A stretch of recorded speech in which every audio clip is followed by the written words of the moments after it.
So it really doesn't get old though, just being able to like hop on a train and hop on a quick cheap flight. Like, did you do that growing up a lot? No, not really. Flying to distant, far-flung places was just a distant dream for me, to be That's not honest even now. that far though. What about like France or Spain? Like that's like next door. That's like me going to like Ah, Alberta. it was a tough upbringing in the north of England.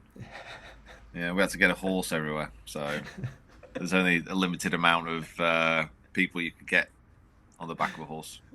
Honestly, one day we had 14 people on the back of a horse. Poor little Honestly, Bertie. Yeah, struggled up that hill. Oof. Yeah, those are the days though. Really made us who we are today. That's what is I that think. is that Manchester? Is that in the north? Manchester is in the north, yeah. It depends where you're from, because like if you're from Scotland, then we're still in the south, but Yes, it's the that's north of right. England, yeah. Mm. Did you go to Scotland a lot as a kid? Oh yeah, I went to Scotland loads. Yeah, I love Scotland. Scotland's still, I think, my favorite place to visit. So, Yeah, you're there a lot. I see you filming mm, there and stuff all the time. What is it it's about a it? lot. What do you like about it? I love the scenery. Obviously, love the golf there. It's it's somewhere which has a very valid reputation for having crap weather a lot of the time. But what that Mm-hmm. means is when the sun does come out, Uh, it's absolutely glorious. okay. Especially on the west. The west coast is stunning. Highlands are amazing. East coast, unreal for golf. I mean, the west coast is great for golf as well. But up that eastern seaboard is stunning. Edinburgh, one of my favourite cities. It's just got everything. I'd Have you move ever? there if I could, but What do you mean if you could? Why can't you? um, apparently, my fiance says there wouldn't be anything for us to do there, which Didn't is know you had one valid. of those. That's yeah, that does restrict it is stuff. it is valid because she doesn't play golf, so Mm. is what it is. In the years past, though, has there ever been like a close push for you to move? I would assume maybe more stateside than anything, like with YouTube and stuff blowing up. Yeah, I mean, it's to be honest, it's only in the last few years that I've been to the States where I thought I could live there because it's just so different. Have you been over to the UK, Oh yeah, Europe? yeah. Yeah, yeah. I've been London twice, France once, Iceland. That's not the UK. Neither is France, but I've been to London twice. I mean, once you kind of if you get out the big cities to an extent, but if you get out the cities and get into the towns, Hmm. like the UK and European towns are a lot more enclosed. Hmm. Like if you get dropped off in the center of a UK town, for the most part, you'd be able to walk to everything. Hmm. Whereas in the US, a town might not have any pavements. Hmm. Man, I have is sidewalks. You know what I mean? So it's kind of like it just feels very different. But there's Yeah, a few places within the last few years in the States that I visited that I thought, you know what, this feels a little bit more yeah. like welcoming to a human on foot rather than in the car. So yeah, maybe I don't know. I don't know. I do actually quite like living in the UK. I mean, for the most part, there's a lot of crap. Weather's crap, economy pretty crap. It's a pretty dire situation for most of the year. Everyone's depressed, but it has its redeeming features. So Yeah, I mean it's got a lot of history, a lot of culture. I mean, I love it. I love it. London's like my favorite nice. place to go. I love it a ton, and I want to go like outside of it more. I've just like never really had a reason to. The last two times I've gone, I was like filming stuff back on the fitness channel, and so like I didn't have any excuse to get out of London. But I would love to go for fun and like yeah, get outside. Mm. Like some of my favorite movies, and it's cliche, but are like set in like rom coms set in like small towns in the UK, and it's just like I get what you're saying. It's like you guys are like almost like more compacted, so you can walk everywhere. Whereas like here in North America, especially even in Canada, like you think the U.S. is bad. We have way more land than what they do, and a way smaller population. So like Yeah, ours is even crazier how spread out stuff can be. Um, and you only get that feel if you're like dab smack in the center of like a big city, and even then, the big cities are like yeah, still vast. yeah. And it is like in like American or North American cities. That's the feeling. Like Hmm. it's not a walkable place. Hmm. But I mean, obviously, it does have its upsides. Like there's some scenery over in the US and Canada. I've never actually been to Canada before, but the Pita. well, apart from stopping at an airport, that doesn't count. Mm. Like the scenery there is, it is amazing in parts, and yeah, I don't know. I'm in a lucky position where I've visited some really, really cool places, and there's a lot of them that I could see myself living. But here I am, back in the cold, back in Manchester. Yeah, Canada's not the place to go right now for that to escape that, but in the summer it's pretty nice. Yeah, but even in the winter, it's nice, isn't it? Because it's all snowy, so Yeah, it's it's all true. picturesque. Except for where I So live. I live is like where you live. I live in 11 degrees and gray all the time. I'm the one place in Canada though. it's character forming. Yeah, it really is. Is there any spot you'd want to go? Like a Cabot Links or something like that where you've like considered? That's pretty much the only spot I can think of that would be like destination worthy for golf. Uh, um, yeah, but to be honest, somewhere I've wanted to go for a long time. I've not been over to Seattle, for example. So, Hmm. like my American sports teams I follow, they're pretty much all kind of West Coast and Pacific Northwest. It's like literally the furthest place away from England possible. But up there and then going across to like Vancouver and that kind of Hmm. whole area, that'd be an incredible trip. And obviously just down the coast from there, Oregon's Bandon. So it could be a work trip, but I think just a general, you know, Just come hang out with your good buddy Nate. Come on. there you go, there you go. But it's I'll a big take you country. all How around. how would I find you? Yeah, I live in Vancouver. I'm like right Oh, you there. live in Vancouver. Oh, Yes. nice. Yeah, very easy. And weirder to like try to like plan those like I feel like for a while you could just be like, I want to go play golf in this cool place. And because it was a cool place and because it was you, you could go, you could shoot a golf video, you could shoot 5 golf videos there and have, Mm. 5 weeks worth of content. YouTube golf has evolved so much. Not saying you can't do that, but we all know that like the if we want to achieve the like A tier content, it's like you got to travel to a very specific spot to collab with very specific people to film one video, not 5. And you Mm. know what I mean? Like there's a different recipe now. Is that like annoying? Does that like limit you in like what you choose to do? Um, I mean, to an extent. So, like, we're planning out next year already, and well, in all fairness, like January is kind of pretty much sorted with all the African content that we shot. So I'm excited about that. But it's it is tough because we're looking at a few destinations that we really want to go, and like the conversation that we're having is, if we go there, as nice as it is, are the videos going to be as good than if we go to this other destination? So, Mm-hmm. I mean, there is that side of things, but I mean, let's be honest. We're talking about picking between something amazing and something excellent. So I think I'll be all right. Get over it. I'll get up. I'll struggle on. Come on, Pete. You got this. Oh no, God, Bahamas. Oh, it's terrible. What are we gonna do?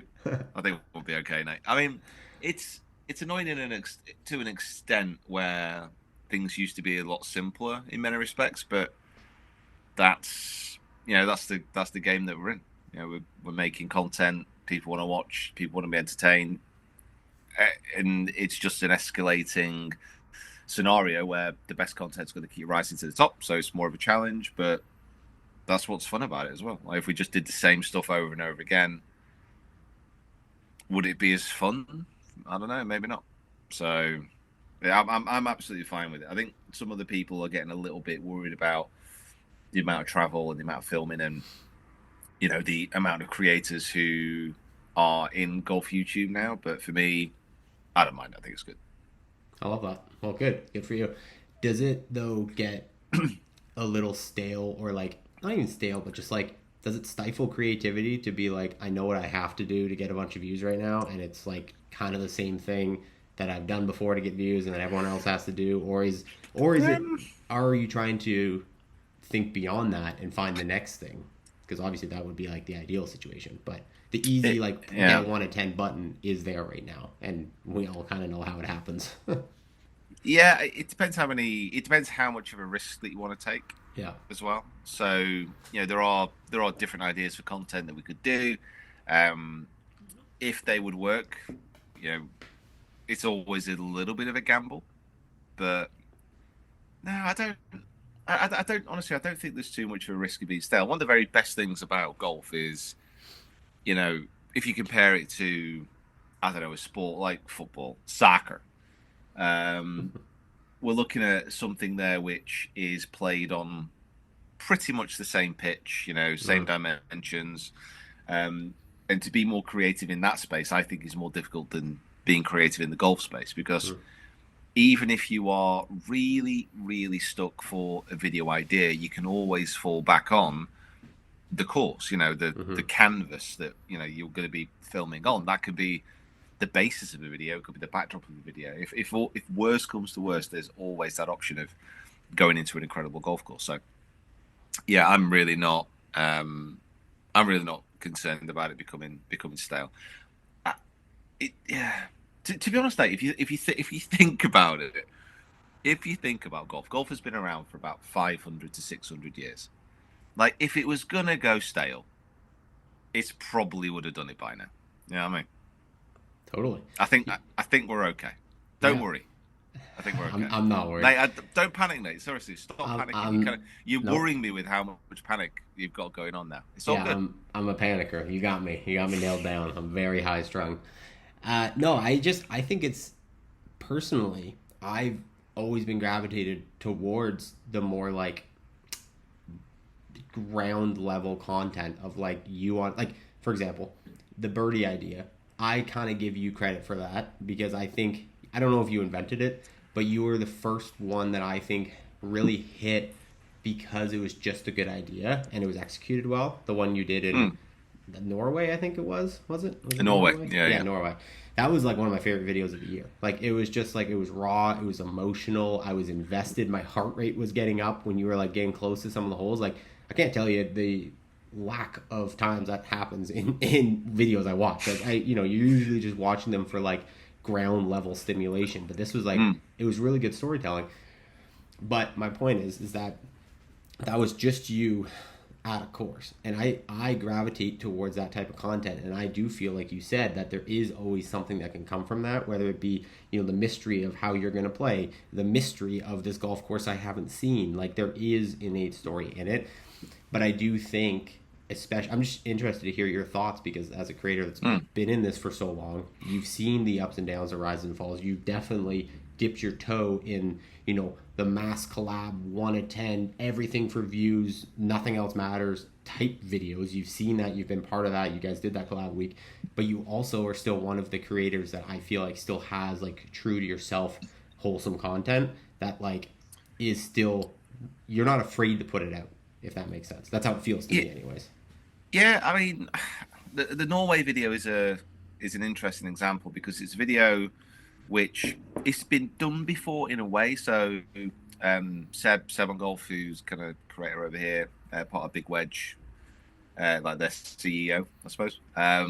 Which if you're not checked out Seb's channel, by the way, please do. And if you want someone to be an inspiration for working hard, then Seb is the man. I've never seen anyone work so hard. Honestly, like you spend the day with him, you come away feeling like you're such a loser. It's kind of horrible and brilliant all at the same time. But he'd done a similar video to this in Turkey a while ago. But again, the thing that made our video a little bit more original, I suppose, was the fact it was 24 hours of sunlight, So crazy. daylight, Yeah. around that same course, and it was. It was pretty painful, and like I said, it was raw, and it was kind of the filming, the guys we had over there filming, and then the edit. So Mick, one of my editors, did a really good job with the edit. I was a little bit worried about putting it out because it was a long video. It's like an hour and 40 minutes, I think it was, of just me at one course with a very simple idea. But the way it was put together, the way it was filmed, the way kind of Mick put it together was brilliant, and it kind of really resonated, and it was a relief because that was one video I was thinking, is this a 20-minute video, or is this like literally an epic kind of 1 hour 40? And it kind of worked out really well. And as you mentioned, the 1 out of 10, if people kind of listening, watching this are familiar, when you've got YouTube Studio, it ranks your last 10 videos out of how successful they are in that time period. And the Norway video wasn't a 1 out of 10 to begin with, but I think now in that time frame it is a 1 out of 10. And we do videos like this all the time, where I think the only thing we managed to unlock over the past few years is a ability to do club reviews and comparisons, which start off really slow, but then over the Mm-hmm. course of a few years, they're going to grow and grow and grow and grow. And we know we can let them tick along in the background. So for me, it's not just about chasing the 1 out of 10 now. It's about, Mm-hmm. going to be a 1 out of 10 in, 2 years' time. That's makes more sense in my mind. Like the 1 out of 10 to begin with, great. Everybody wants that. I'm not saying Mm-hmm. I don't want that, Mm-hmm. but if it grows over time, then that's good as well. Yeah, 1 out of 10s immediately aren't usually based off the factors of like just being a quality video. It's more about the packaging, it's more about the collab, Yeah, it's more about XYZ. Whereas the videos that start, those are my favorite. Like those videos get me so excited. When I watch a video just slowly start climbing that ladder, it makes me very aware of the quality of video, and then it's like, sweet, I'm gonna try to figure out why that one went there, because what's happening is that's reaching outside your core audience. Your core audience might be yeah, slightly less interested in it, but it's such a good video that people who don't usually watch your content are choosing to watch it, and then are choosing to watch it longer than normal, which is extending that recommendation pool, and that's where that video then starts to climb up the ladder. Whereas like you can put out something like, very hot in a moment, and you're going to get a ton of clicks from your smaller size, but the rest of YouTube might not care. The videos that no, can reach outside of that are like I had an interview, or not an interview, sorry, a clip of an interview of Bryson reacting to the Trump video that I put out. It was like 3 minutes long, 4 minutes long. It was completely out of pocket because I don't usually cover pro golf at all, but because it was mm, like tied to the Bryson thing, I put that out, and it literally like it premiered at like an 8 to 10, and it got maybe a couple thousand views in the first day. The next day I checked back, it's a 1 in 10. Within 3 days, it had 150,000 views because it just like reached out. Like it was a clip of something people really cared about that I mm. reacted to, and it just like it was right to the point. It was whatever, and it was like a bunch of people who don't watch my channel watched it. And so those are the ones where you're like, I like cool. Like let's try to learn from that.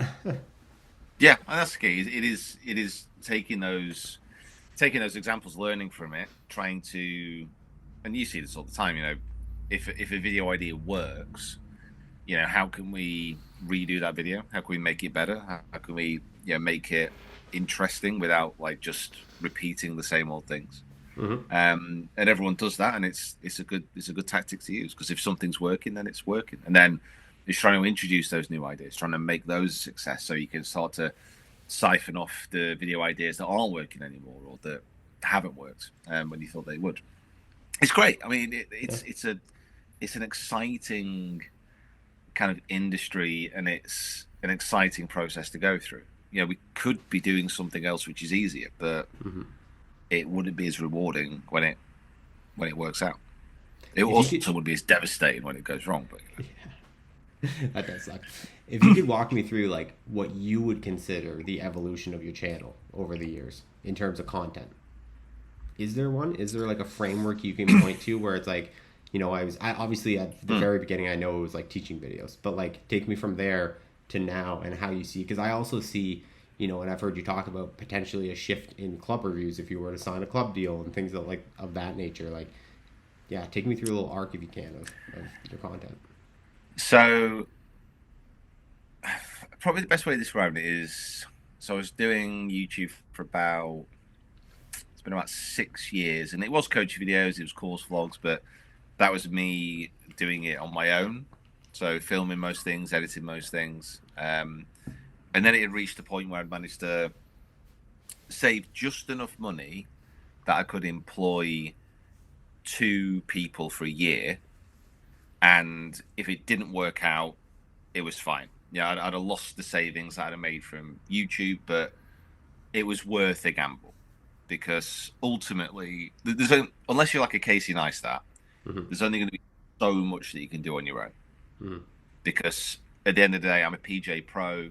I am not a video editor. I'm not a videographer. I can muddle through, and I can every now and again have a decent editing session and get something out there that doesn't want to make you projectile vomit onto your phone. But ultimately, if you want to move something on, you have to get people who have more expertise in those areas, who are better than you in those Mm-hmm. areas. So that was the first real step in the next evolution of the videos I was making. Is when I took on David and Jacob, so those were my two first members of staff, and the explosion in views when that happened. You know, we were almost talking probably that first year they were involved. It was like double the amount of views. I don't know what it was, but it was a Mm-hmm. massive increase. And then it was a case of saying, okay, well, how about we then take on someone else? Let's see if we can repeat the process. Let's put more resources in. And that Mm-hmm. was, yeah, 5 years ago. So I've got 5 guys working for me now. Hopefully next year I can get somebody else in who has an area of expertise that we currently don't have. Yeah, I'm pretty determined to make sure that I'm employing, I'll keep employing people who are smarter than me, Mm-hmm. and that should lift everything up, Mm-hmm. and it should make things more watchable, better ideas, and all the rest of it. Mm-hmm. And that's really that's the whole evolution in it, because it's just it's getting me out of the way more Mm-hmm. helps. Mm-hmm. I'm an idiot, Nate. I literally have no idea what I'm doing most of the time. I've no clue. So that's what I need people who are smart for. Because I'm thick, stupid. Yeah, but you could also watch like every motivational video ever, and they would tell you that all the most intelligent people in the world are people that are aware enough of what they can and can't do, and bring people in who are smarter than them to do what they can't do. That's like literally the. That's what separates people who succeed and don't, especially in business, is like getting out of your own way. Yeah, I think probably the scariest thing initially is the money side of things, where you have to take a financial, unless you have some backing or you've got funds kind of available. Because I was kind of paying, like I said, I've paid for my first 2 members of staff effectively with my savings, Mm-hmm. and it was kind of like, well, oh god, like, is this the best thing to do? Because if it wasn't and it kind of crashed, then that'd have been an absolute nightmare. But it's having the risk Mm-hmm. and understanding that if it pays off, the rewards are going to be so much bigger. I think that's the toughest thing to do, and then finding the right staff. Yeah, I've been really lucky, like with the people I've employed. But again, I don't know if that's me selecting well or if that's just luck. I don't know, but it's worked out really well so far.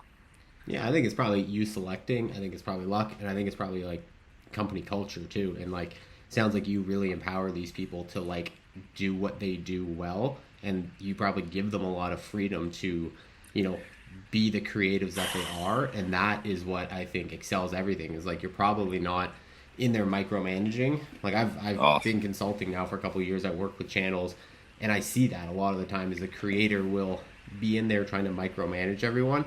And as soon as I try to get them to release their grasp, number one, it increases employee morale. Everyone's more happy. And then it increases productivity because those employees now feel empowered to actually do something. So then they get more passionate about it. So therefore they put more work into it. And then the product mhm. becomes better. And every single time I've seen the channel completely Yeah. excel in views. It is the hardest thing to actually, especially as I was doing it for such a long time, pretty much on my own. My brother-in-law helped out kind of with some of the edits, which was great. But pretty much all on my own. It is very hard initially to give up that level of control and to allow Mm-hmm. people to, carry your baby around. Yep. And it's hard to trust. But as soon as you give that up, as soon as you let that control go, like I said, that's when the creativity and everything else kind of really explodes. People have a bit more ownership over it, and you know, I'm. I think the only thing that probably I've got going for me is I do have a very high tolerance of work ethic. Like I don't. I've come into this as golf being my hobby, Mm-hmm. and I have no real other interests, Mm-hmm. so I might as well work. So yeah, I just work. I work all the time. Good. But Yeah. I need to. But I need to because I'm not smart. I need the work ethic to cover up the stupidity. If I keep banging my head against the wall long enough, it will fall over. Uh-huh. Whereas somebody else would probably just open the door. But yeah, that's not me, unfortunately. But again, like the guys with the video ideas and the generations and like where the channel's going, as you mentioned, they're all very much involved in that as well. I need those ideas. I need those people to do that research to come forward with what we should be doing next. And yeah, the club reviews and club sponsorship is one of those things. So are we going to move?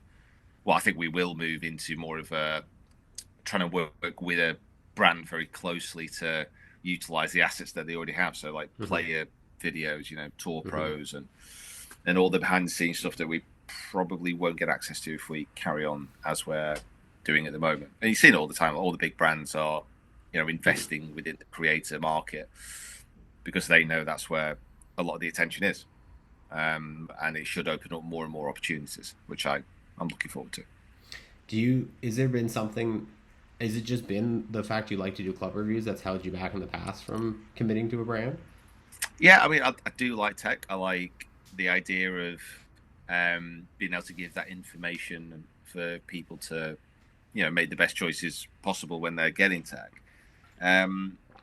But at the same time, I think we're at an interesting point with clubs as well, where every manufacturer knows this. Every brand is making good clubs. Like there was a few years ago where you'd say Mizuno didn't really make a good driver, but they do now. They make a great driver now. Ping, like when they made a forged iron, no one bought it. Like pretty much all their irons have some forging in them, if not fully forged now. And it just goes on and on like that. Each brand is catching up, and it's pushing all the standards up to a level where it's difficult to find fault with a lot of clubs. Right. And I'd be very excited to realistically the people we're talking with to sign with any of these guys because they're all making amazing stuff. So, but like I said, it's more of the opportunities that it then opens up as well.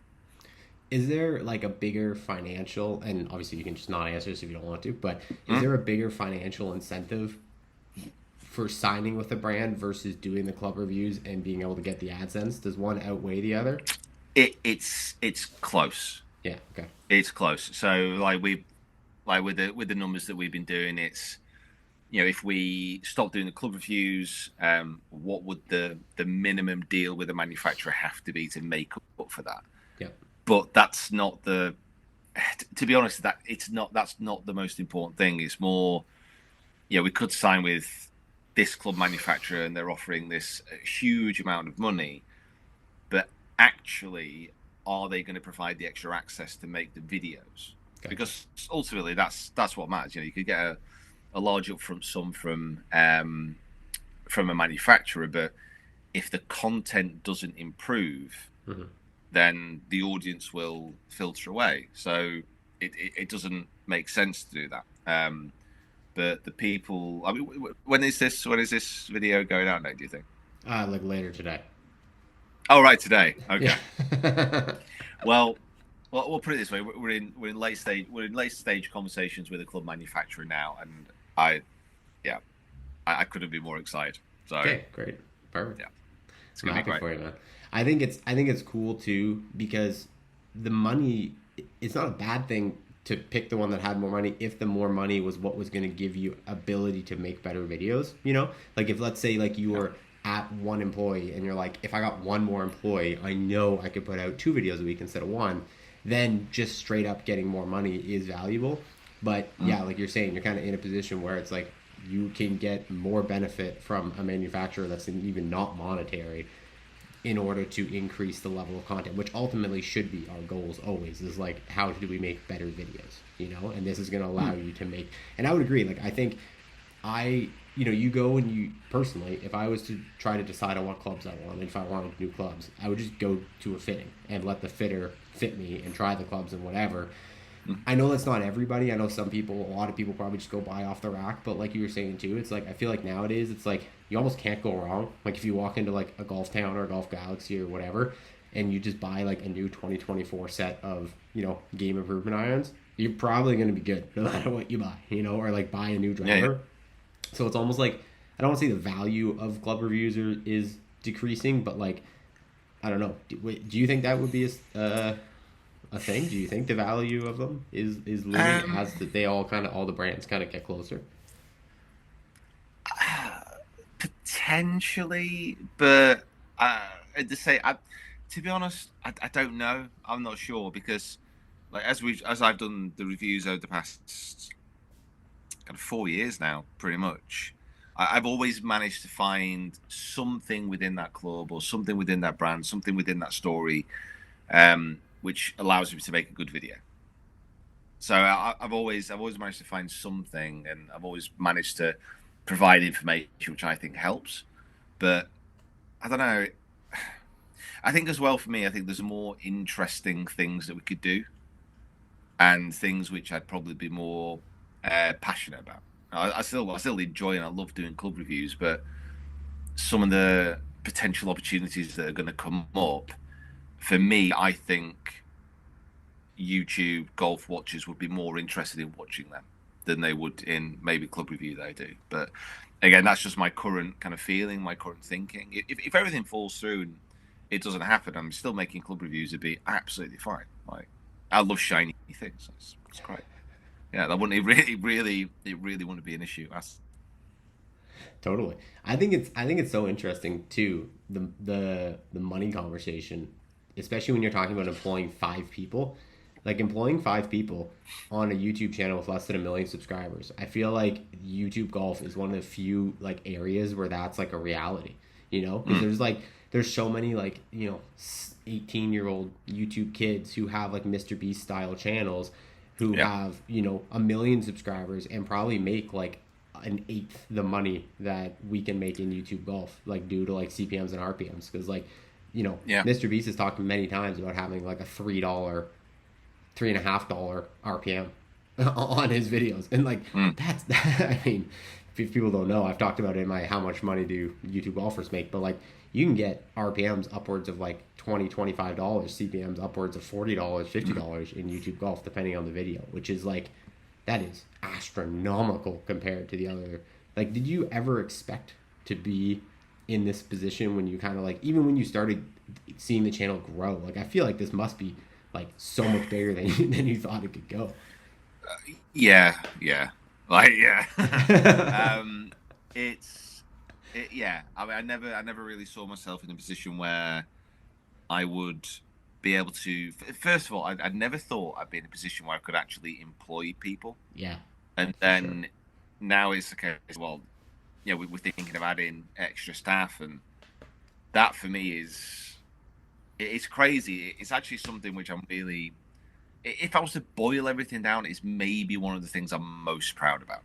Mm-hmm. Like, it's something which I never ever thought I'd be able to do. So I'm really excited about that. And yeah, to consider where I started to where it is now, yeah, it's kind of wild. It really is crazy. And like I said, the extra kind of money that you get in from partners is what enables us to then add the staff and to then grow the channel, which hopefully will grow the views. But it's not only that; it's more. What I'm quite determined to do as well is make sure our videos are at this level of quality that is, one of, if not the best, if not the best. That's kind of what I really, really want, because I think with a lot of YouTubers who do have 1 million subscribers and they do things by themselves, like kind of what we're doing now, it could just be very much a talk to camera kind of thing. Mm-hmm.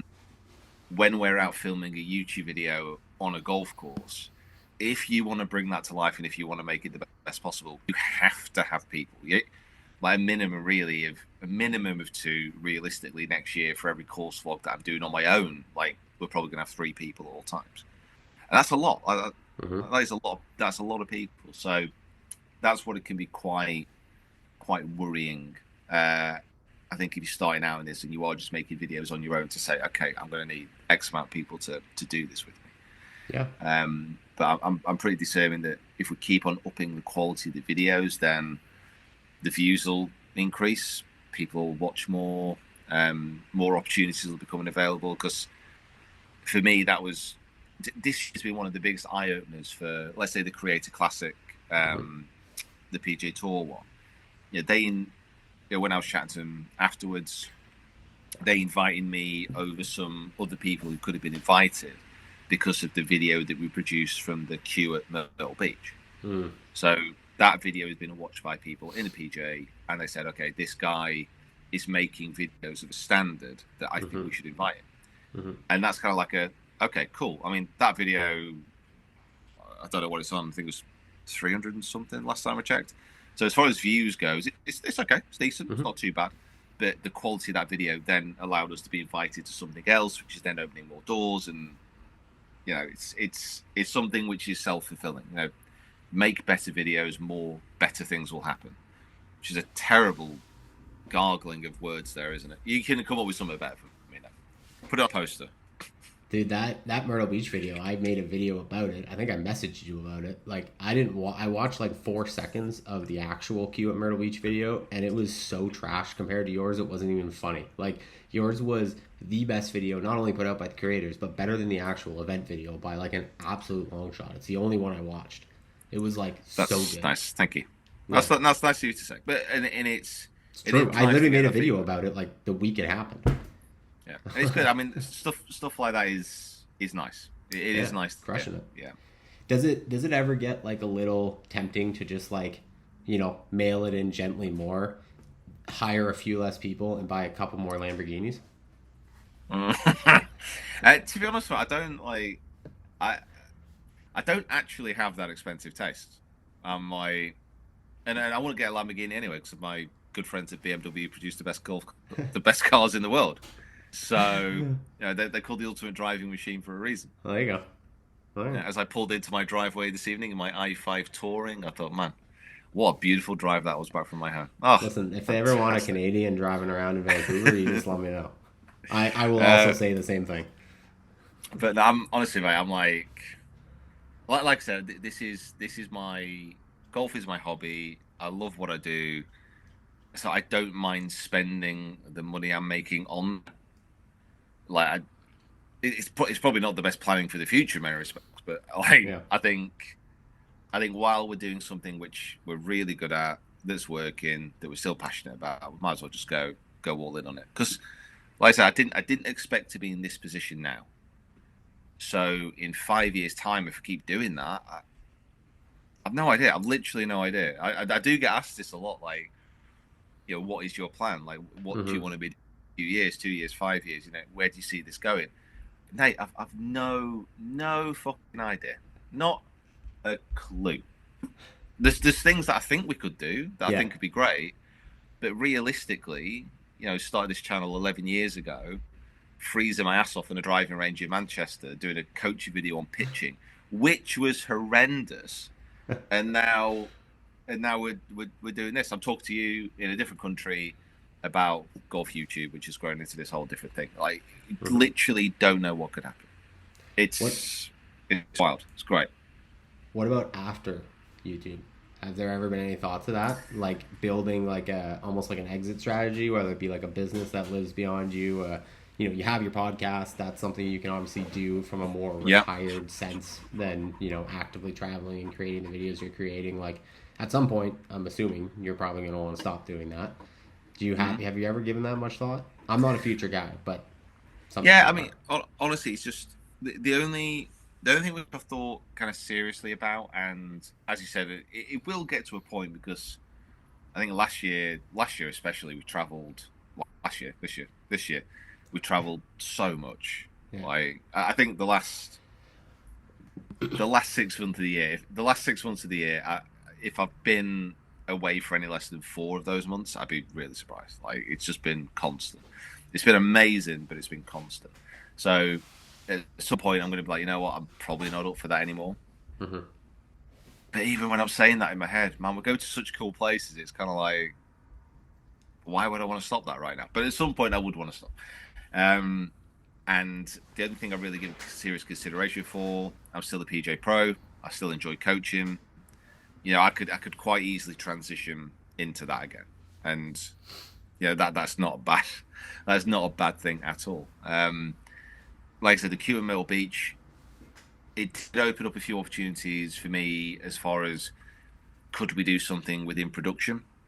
Like, probably, but in my head, I would be a part of that. But I'd need again more people who know what the hell they're doing. Like, spend a little bit of time, like a tiny amount of time, around Chad Munn from Pro Shops, involved Mhm. in Full Swing on Netflix, and you can just tell. I think these guys operate on a completely different level, and they understand this industry way more than I ever will. So I think that's something which is exciting as an opportunity, but it would take so much more work to kind of understand. So I could easily go back to coaching and then production. Yeah, yeah, I could see it. It's great. I mean, it's nice to be in a position where you can have these options. There's a lot of other people out there who feel kind of trapped in what they're doing, who don't have this exit strategy, who realistically could wake up in 20 years time and think, oh my god, like what's just happened? Mhm. I'm 50 years old and I just don't know what's gone on there. Mhm. So I'm in a very lucky position where we can have that amount of choice and that amount of flexibility. And that's what I think, that's what YouTube's given to so many people. That's why it's so good, so amazing to be in this industry right now. In golf as well. Golf YouTube. Like golf. Nate. What happened? Where did golf YouTube get this from? Like, what the hell is going on? I don't know, guys like you, I guess. My goodness. Nah, not me. I'm just riding. I'm riding the wave. I'm just riding the wave. I'm happy to be here. You know what I mean? I'm happy to be here. I got invited to this party. I don't know why. I didn't really know anyone here. It's great. Dude, you're preaching to the choir. I started talking about it 2 years ago, and now I'm friends with all you guys. It's the weirdest thing on planet Earth. But this is what I mean. This is so, because you do see it in other like YouTube niches where you have commentators on things, and to think that you could be in this position to do this again, even a few years ago, it probably wasn't on the radar. And now look, like It's weird. this The this weirdest insane. thing, the weirdest thing to me is the relationships. Like that's the weirdest thing. Like I remember the first like 6 months of it, I was like, "Oh, these people are gonna hate me," but like whatever, I don't care. Like even though I knew I wasn't being like I know who I am as a person, and like I think I've upheld a pretty strong level of like I don't trash on people just to trash on people. I'm not actually like I'll talk about things that are happening, but I'm not going to be the one starting things. Like I'm trying to like there's certain things that like I will and I won't do, but like you don't expect necessarily everyone to like click on every video and see past the packaging, the title thumbnails, and I'm obviously pretty good at title thumbnails at times, so I can get people to like have an emotional reaction to something. So at first I was like, I don't know if all these people are gonna hate me or what, and like I mean, it's been crazy. Like that's the craziest part is like the reception from all the creators, and now the relationships, and now that I'm working with so many of them, like that's even crazier. Like I don't know, it's been a wild ride for sure. It's great. No? It's great. It is like I say, it's something which would not have been expected 10 years ago. Like Mhm. we're in an exciting space really where none of this. Best way to describe it, we're in a space where we're inventing this kind of genre, this space, this kind of ecosystem as we go. Like this Mhm. golf YouTube wasn't done before, so we're kind of creating it as we go. And I'm a very very small part of that, but it's great to be in the conversation. It's so nice, and then Mhm. like what you're doing as well. You are being you're talking about what is going on. Like you are the conversation in many respects, and that's great. What an exciting space to be. Yeah, I mean, my teachers always did write on my report cards. He's great, but he talks too much. So it makes sense that this is my job now. Nah, school wasn't for me, mate. Me neither. If my teachers could see me now, I only went they'd to school to play sports, man. That was it. Otherwise, I wouldn't have been there. Speaking of athlete, though, you had a year this year where you kind of pursued pro golf a bit more intensely than you had in years past with your build up series with all the pro tournaments. yeah. What is your like athlete brain like? And I know maybe that's a stretch of a word for some golfers, but like are you do you think and put brain time into like I see you in the gym sometimes on Instagram. Like, how consistent is that? How's your nutrition, your mobility? Like, are you practicing a lot? Like, is that something you have interest in, or is that just something that's like you enjoy, but it's mainly for the content? Um, So for me, I think like most pros, for example, they got into golf and practiced as hard as they possibly could with the hope, with like the very loose expectation, with that slight glimmer of a dream that potentially they could make it on tour. And that's certainly what I was doing.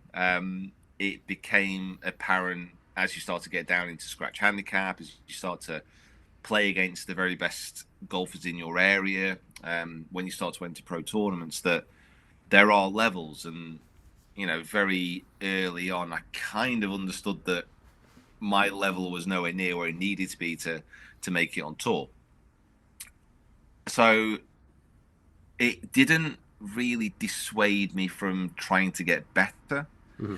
So I think it's one of the tragedy is a strong word, but I think it's one of the sad things that a lot of PJ professionals, a club PJ professional, once they understand that they can't realistically go on tour, once they understand that they have to practice to keep up a level of golf which maybe isn't what their aspirations had hoped for, a lot of people just stop playing, stop practicing. They're happy to coach or be around the club, but they don't pursue professional golf. But I've always believed that once you turn pro, you should play in pro events. You should still try and keep on top of your game. And it's not an easy thing to do because golf is so hard and you need to practice all the time if you want to be a decent player. And what I've kind of found really within the last few years is because I've got more guys working for me, because I can pass off some of those responsibilities, that frees me up a little bit more time. So I can play and I can practice, but it would be completely pointless because I don't have the time to take, that off work to just go play. Hmm. But I can make videos about it. Hmm. So now all of a sudden I'm in a position where I can play, I can practice, I can get money for competing in events, even if I play awful, because I can make a video about it. And it's maybe one of the separating factors between what we do and what other channels do. Because if you think about the YouTube golf space, if you think about the people who play in professional events, Hmm. you've got Bryson. He's good. He's all right. He's a pretty good golfer.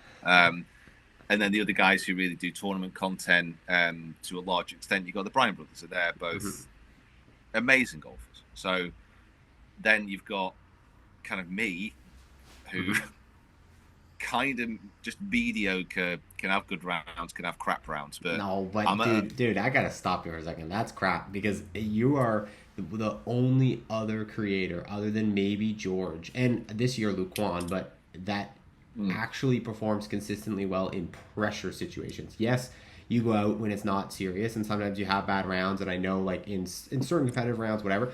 But for some reason, with you, when the spotlight's on the YouTube side of things, like big, like Myrtle Beach Q and the Creator Classic, like your level of like professionalism playing in those events, and I don't mean like being a nice guy professionalism. I just mean like you make pro golf moves.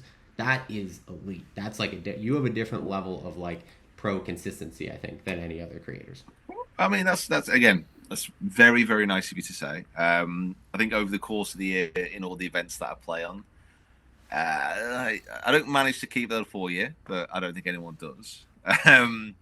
However, I think because of where I'm playing and the tournaments that I'm playing in, apart from the big YouTube creator ones, they're all like local PGA, at the maximum like national UK PGA Pro events. And that level is like relatively easy to understand. And I'm in a position where if I go out and I shoot a decent round, it's kind of like around scratch, it's around level par, and I need to get so much better to shoot under par, and I can document that journey. What am I doing to take myself from like a scratch level, just though, to getting under par consistently. And this year was good because I had some really good scores in comps, managed to film them, managed to take people along for the ride, and then all building up to open qualifying. And then as open qualifying drew near, I started to play bad, and then open qualifying was terrible. But I'm not. It kind of hurts putting those videos out, but I'm not scared to show that side of things because Mm-hmm. like people get it, like people understand. Like Mm-hmm. anyone who plays golf knows that when you play great, it's the best feeling in the world. But when you play terrible, it's horrendous. And actually making videos about that and putting it out is even worse. But it allows me to say, this is what I did, this is what I'm doing to get better. Does it work? And if it does work, then I'll be providing a decent video, but also I hope, some information that other people can then improve their games with, which is the coach in me really is what I want to be able to bring out in that aspect of things. So, sorry, I kind of rambled a little bit there. No, you're good. Get me talk about pro golf, mate. I'm off to the races, Brother, we could go forever. The open stuff is interesting because to watch you guys, and by you guys I mean the UK based creators, you, Rick, other people, Andy even, go into the open, specifically the open qualifying, it's like it must be some level of like nationalism that comes out because yeah, you guys all like it seems like it's a different level of pressure even versus like the way more public stuff like the Creator Classic or the Q at Myrtle Beach. Like you're like watching you approaching the open and in the open and everything from like your demeanor and your like whatever versus those other events, it's so different. Like you can tell you are so much more like uptight and nervous in the open one versus the other ones. Yeah, it's something which certainly going into next year because we are doing again. We're doing Quest for the Open stuff. We're doing the whole competition series again. It's something that I just need to work on. It's difficult because like the whole idea of the competition videos, it's Quest for the Open. Like it culminates in this singular event, and the process of getting through open qualifying is really simple. You get through regionals, and then you've got 2 rounds at finals, and you got to play the best golf of your life. And if you manage to do that, you might get through. But like the whole process is so straightforward, and there's such a big build up to it that it's hard not to allow it to get on top of you. It's kind of hard to be able to push through and to play your best golf under pressure, which ultimately is pretty much self-imposed. It is tough. It's difficult, but again, hopefully, if I can figure out a way, like even this year, I really want to get through regionals. Like regional stage, I'm a good enough golfer to get through regional stage. I know that. I'm very confident with that. But if I can somehow find that formula to get myself in a position where I can get through that regional stage, I've got some information that I can tell people that's going to be really beneficial. And what I did to figure that out. And then if I get to final stage, great. It doesn't matter. It's just a shootout. It's just I would feel less pressure at final stage than I would at regional. I know that. I literally know that. So I agree. If all else was the same, but nobody knew who you were, do you think it'd be easier to get through regionals and get to final? Yeah, definitely. Well, I mean, at regional qualifying this year, I played awful, but my anxiety levels were off the chart after the first hole because we had, I don't know how many people it was, but it was a good couple hundred people like around the first tee, and it was kind of slightly downwind. It's the first hole was like 380, I want to say, but if you manage to carry it about 315, I can still remember it like it's yesterday. If you carry it around 315, I can hit a down slope and I can chase it pretty much all towards the front of the green. So I'm like, right, okay, I'm just going to smash driver. And I pulled this driver onto the third hole and is heading towards people at the second hole. Sorry, if I hit onto the third hole, that way. Hit it onto the second hole and there's people around that green and it's heading towards them. So I'm going to let out this massive shout of 4. Everyone else is shouting 4. And I'm like, oh my God, what am I doing? I've almost just killed about 16 people on first. So straight away, I'm so stressed. And the first, realistically, the first 6 holes on that course where you're going to hit a driver, all the trouble's left. So I'm like, oh, honestly, it's how the pros do it on a weekly basis in front of like the huge crowds where the spotlight really can be focused on them is, yeah, it's unbelievable. It's one of the biggest skills, I think, separating good golfers from fantastic golfers. Is just the mentality and how they can manage themselves around courses. I think this might be a controversial take, but I kind of think the tour pros have it a little easier in terms of pressure because what other people think of them is only what other people think of them. It's not really going to impact their ability directly to keep doing what they do for a living. But like, Mm. I think we all have in the back of our minds, if we go out and we play horribly, especially, I shouldn't even say we, because my channel really isn't about that. If you go out and you play horribly, or another channel where it's like, you're a pro golfer, I teach people how to play golf, I do this, do that, you hold yourself to the standard where like you also are assuming that people have this expectation of you that if you lower the bar too much, like if you solely go out and shoot 85 in 7 Mm. events in a row, are people then going to be like, well, I'm going to stop paying attention to him? And does that like in turn kill your business? That's an extreme. But like Mm. pro golfers who are no names and coming up in the ranks, they don't have that. What people think of them doesn't matter. It's not going to impact their ability to go play another tournament. Whereas for you, it could cut your legs out from underneath you, theoretically. Yeah, I mean maybe, but I think ultimately, like anyone who plays any kind of sport at any kind of professional level, they're all going to have different, different variations of pressure, different Mm-hmm. degrees of pressure, should I say. Um, I mean, the pressure that maybe I feel in some events is intensified, but it's only intensified because I'm filming it and I'm Mm-hmm. putting it Mm-hmm. out there. This is self-imposed. I'm not rocking up at the events that I'm playing it and there's 50 TV cameras there waiting. That's not the events I'm playing in. I'm bringing my own cameras with me. So if I don't play well and I put that out and people give me some stick for it, that's fine. But generally speaking, and this is, I think, what we're really lucky with is the golf YouTube community, as far as like the people who watch the videos. When you compare that to other niches in YouTube, like it's one of the nicest groups out there. I agree, Like for sure. the amount of something which has never something which has never failed to surprise me, and it's really touching. It is nice. Is if I go out and have a bad tournament, people are like, oh, don't worry, next time you'll get it, you'll be fine. Keep going, and then. If I go out the next video and play well, those same people are on there saying, "Oh yeah, I knew you could do it. Well done." And it's great. Golf is.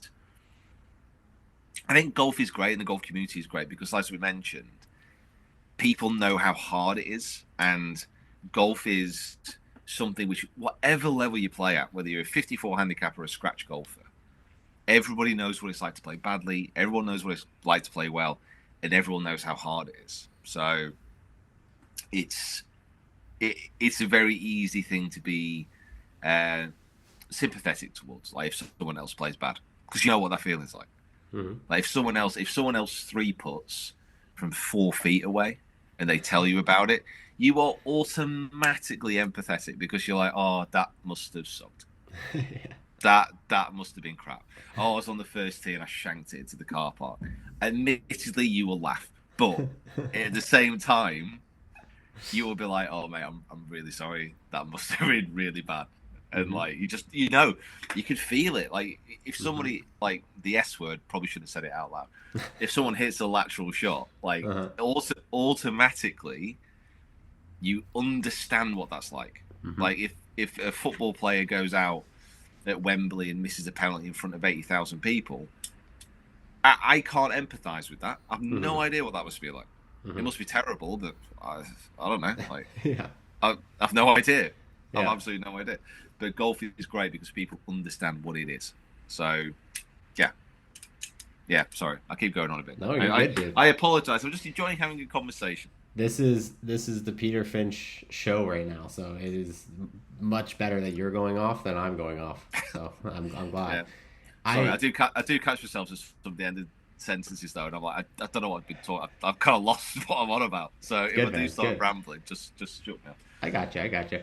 You had a couple really good podcast clips that came out recently. Grant and Rick talking about the future of Hmm. YouTube golf. What's your general take on what they had to say?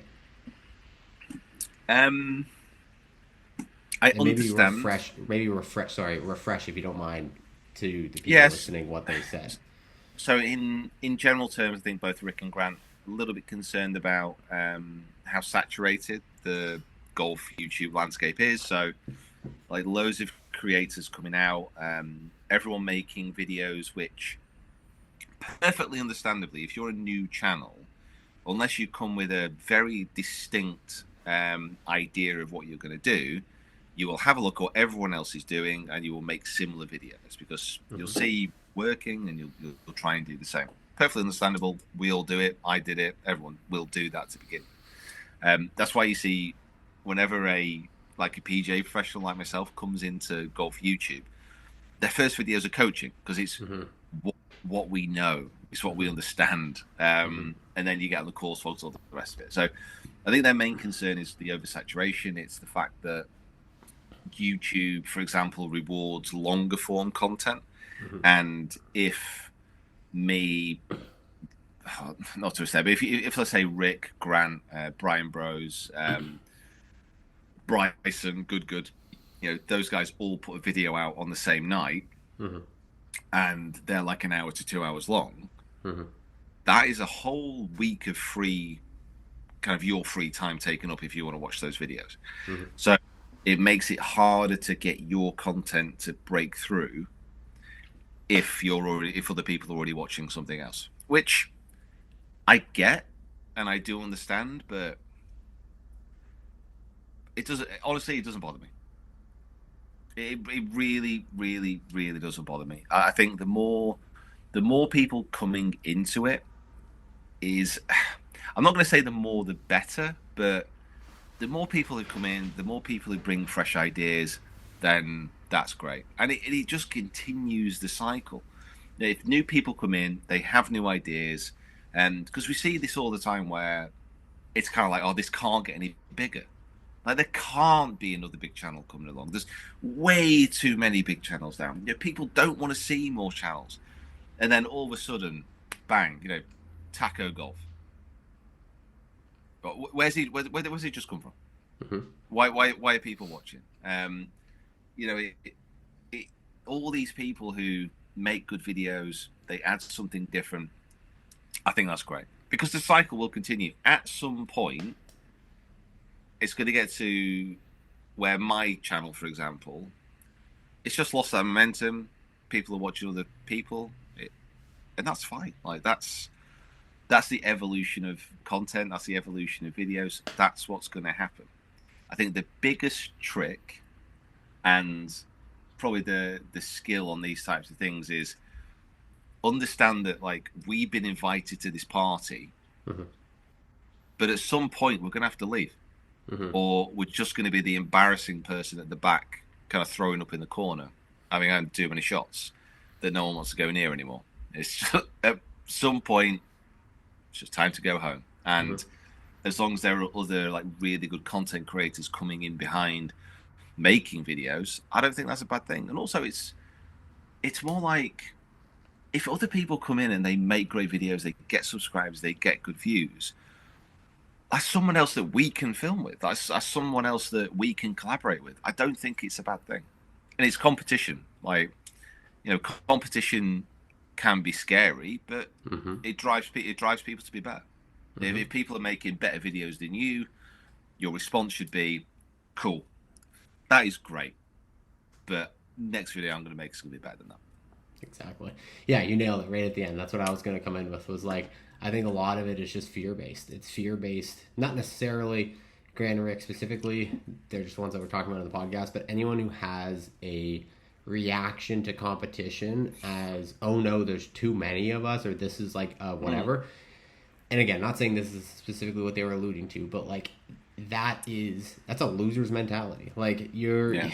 I'm a big fan of like extreme ownership and like everything's your fault always. And like if you come in, if there's another channel that comes in and starts stealing your lunch, taking your views, and you're just sitting on your hands being like, well, why isn't what I was doing before working? Oh, I'm so sad, I'm losing views. It's like, well, someone's just making a better video than you. So you have to work harder. You have to not be lazy. You have to get out of your rut and make a better video. And like you do that, you'll get it back. YouTube, and that's the thing.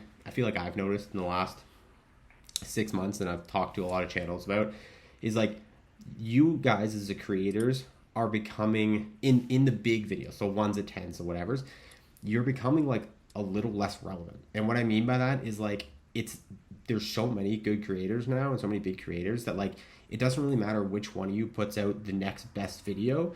It's the idea that matters. Like, what is that video? Is it truly entertaining? Does it truly have something like different, unique, exciting?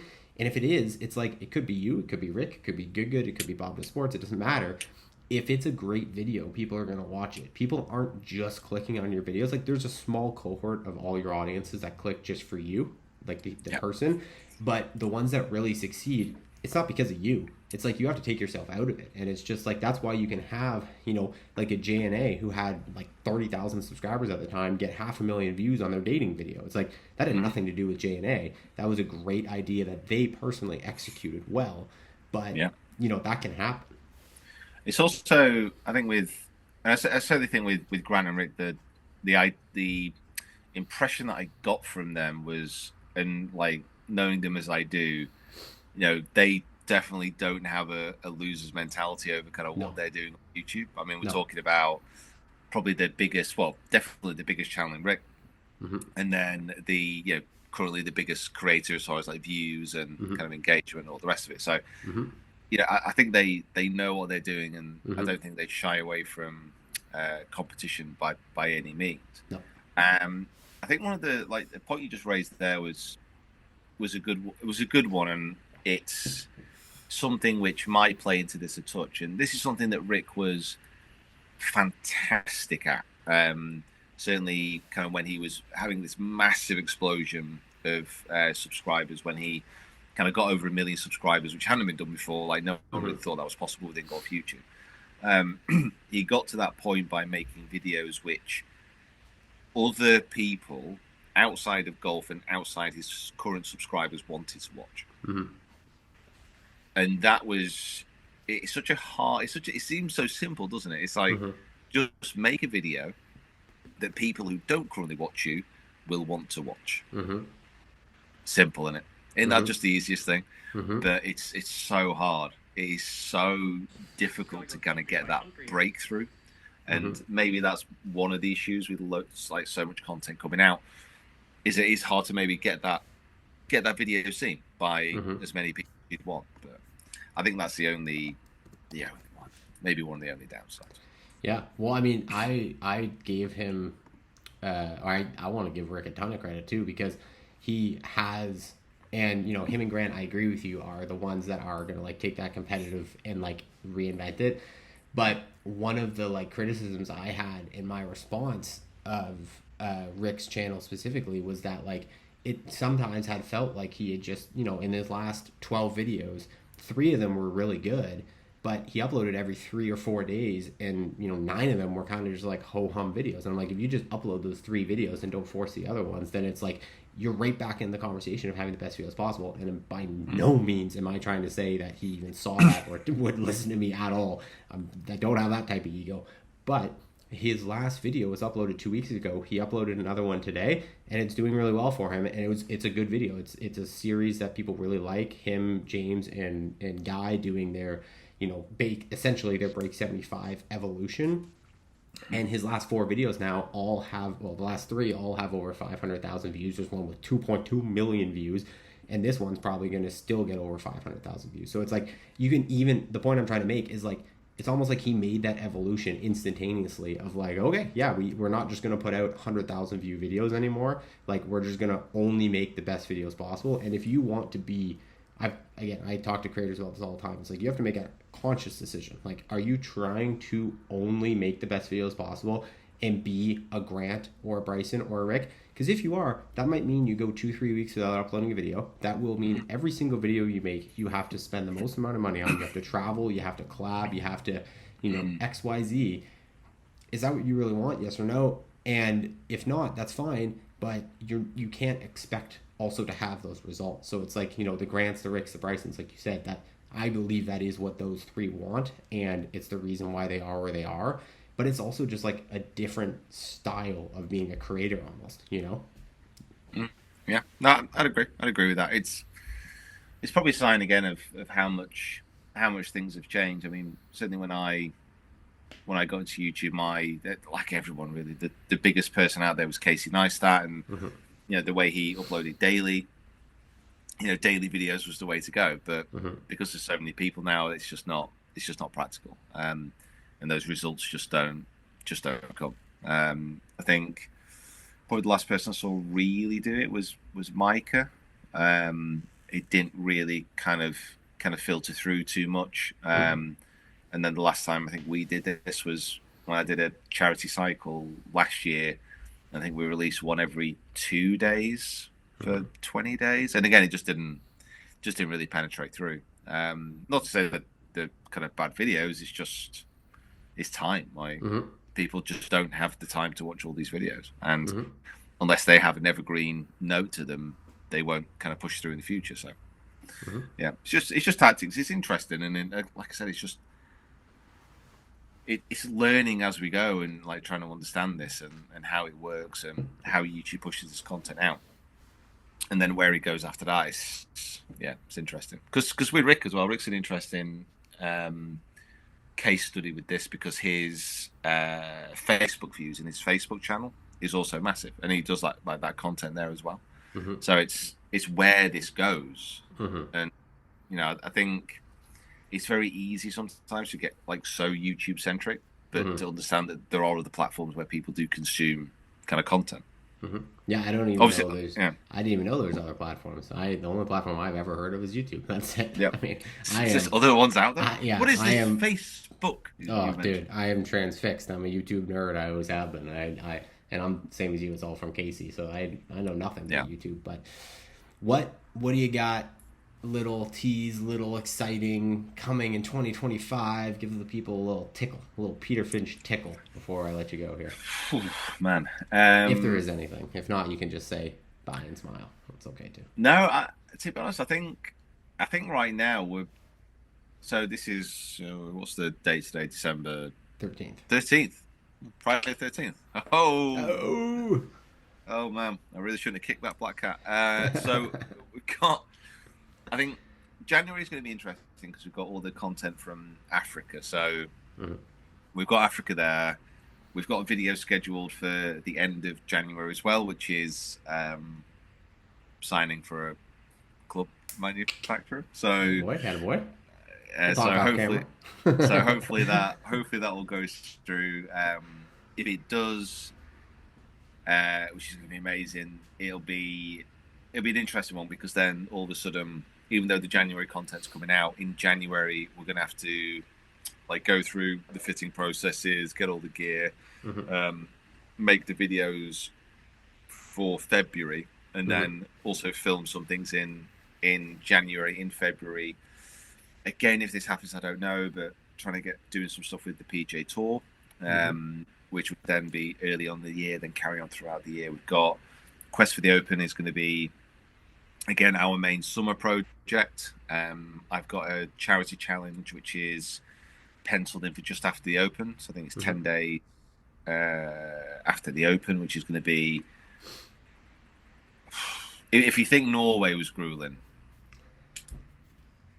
Okay, I'm excited. I'm not. I'm not. I'm not. I'm really not, mate. I'm Now I'm honestly, more excited. honestly, it was the stupid. I'm not gonna go into details too much, but I mentioned it to the guys as we're doing like our planning, like what we're gonna do for next year, and universally everyone thought it was fantastic. But even as I was saying it, I'm like, this is the stupidest idea I've ever had in my fucking life. You gonna Like, bury what am yourself I alive for 7 days? like close enough? Like this could be the end It's tough because those make the practically. best videos, man. When creators suffer, that is the most entertaining content. Yeah, well, I'll put it this way: I've got 10 days to do that, and afterwards, if I'm not off for 10 days afterwards, I'd be very surprised. If I'm not needing to be resuscitated after this, I'm going to be surprised. But that's going Okay. to be July. We've got obviously collabs and with pretty much all the guys at least talked about, at least mentioned. Mm-hmm. Also filming with a few channels I've not filmed with before, which I'm really excited about. And then, I mean, and this is like practically a lot of this content, a lot of these ideas, the spaces that need to be filled. But this is kind of up to end of July. Like we've already got a large amount of the year already planned out and mapped out, which is it's kind of scary. Like it's exciting. Again, it's the benefit of having people around you who can get these things planned and organized and are better at that than I am. I mean, I've kind of people watching me and Nate have been trying to do this for 2 weeks now, and I've had such little clue of what the hell I'm doing day to day that it's only today that we've actually managed to sit down and get it done. And that's like an hour and a bit late as well, because I just had to kind of drive around off the north of England today. But okay, you're a celebrity. Yeah, it's normal. I wish that was the case. I really wish that was the case. Nothing exciting. So yeah, I mean that's just the first half of the year, which is cool. Which is crazy. And one thing which has really been fantastic. See if I can kind of get stats on this. One thing which is really good and something which we were like trying to do a lot more this year is obviously golf YouTube as it kind of goes throughout the year. Everyone in the summer sees the spike because the interest in the game is at its highest, I would say. But this year we were really, really determined to kind of push the end of the year. So the collaboration with the Bryan Bros and all the rest of it was kind of key to this. Flip it around. So that was kind of like, so that was like watch time as far as 2023. Yeah. So it's fine, but like as it gets towards like the end of the year, it kind of tails off. Whereas what we were trying to do this year, you can see at the end of the year. There you go, PD. And for people who don't know, YouTube AdSense spikes in the last like 2 months of the year because of holidays. Which is it's valuable to have a lot of attention in December. That's why people used to do like Vlogmas and stuff like that back in the day. Yeah, Vlogmas. But it was also like, sorry, turn that light back on. It was more the case that we saw this great amount of kind of interest in the middle of the summer, but people who love golf still love golf in the winter. So how do we allow them to keep watching content to still be engaged? I think these big collaboration weeks and these big videos that we would normally think about dropping in the middle of the year, we're probably going to start saving these again, push them towards the back, push them towards the start, and just try and have a nice level year of views, which is it's an interesting way to go about things. Well, I find it interesting, but I kind of like this stuff now. So nice. Last question. Dream collab. Could be a creator, could be a pro athlete, could be a professional golfer, could be a celebrity, could be anyone. One person. It's the number one on your white whale list. Who would it be? I mean, it can right be cliche. now, it could be like Tiger. I don't know. It could be whoever. No, I mean, I'd say Tiger. Let's be honest. Like, it's just not. It's just literally not going to happen. Like, talk about someone who really does not need to do things. It's Tiger. He can do whatever the hell he wants. Yeah. But I think most of these people you're going to say don't need to come on your YouTube channel. No offense. No. Oh, no, absolutely not. I think probably right now. It's a dream collab. Oh, yeah. I mean, honestly, right now, it's just like Bryson. Like, yeah. Especially that makes sense because the relevancy for him in YouTube right now. Oh, yeah. It kind of has to be. Like, he's done so well. Like, it's remarkable. I mean, it's kind of hard to remember that 24 months ago he was maybe the most unpopular golfer in the world. Yes, 100%. He was like the Patrick Reed. Yeah. 100%. Yeah, and it was like, and I kind of heard some stuff about him. I'd like met him a little bit in passing, and to be honest, I kind of heard him speak, and I was like, you know what? I honestly think there's a decent like guy in there who might just be a wee bit misunderstood. Like, has a few kind of strange moments that get kind of blown up out of proportion, and for him to take what he's done with YouTube to allow him to get his personality across, and then to become, certainly in the last 6 months, one of the biggest creators on the platform, if not the biggest as far as views is concerned, to come up with original ideas, to get Donald Trump on the channel, which You talk about like getting a video to watch outside your current subscriber base, Mm-hmm. like that's literally the ultimate. But Mm-hmm. also, I think it was only Bryson that could have made that video work. 100%. And I think it was only Bryson who could have got that video to work, not only in the eyes of people who like Bryson, who like Trump, but Mm-hmm. that video was watched by people who really don't care about golf, who don't like Trump. Mm-hmm. Everyone was kind of watching it. Mm-hmm.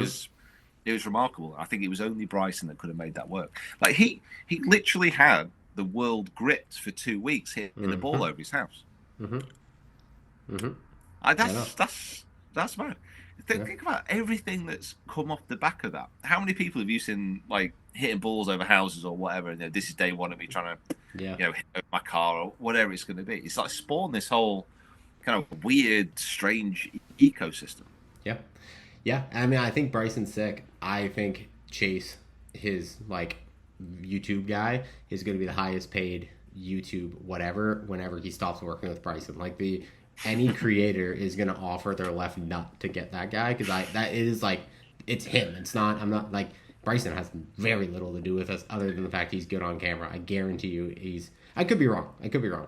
I really don't think it's Yeah, Bryson coming up with all these ideas and these plans. I think it's Bryson is doing exactly what I said is genius at the beginning, and he identified, the need to bring someone in who understood the space, and he brought someone in who's like arguably the best at it right now. So yeah, no, absolutely. And like I say, it's the same thing. It's hiring the right people. yeah, It's getting good people through the door who kind of understand what you want to do and who can execute on it. yep, It's not easy. It's not not easy easy. to do. Appreciate you coming on, Petey. I'll let you go. It's great chatting with you, buddy. Best of luck next year. You know I love you. Thanks for coming. Stop it. Thanks very much, mate. Keep doing what you're doing as well, mate. I think it's not just us that watch you. Appreciate it, dude.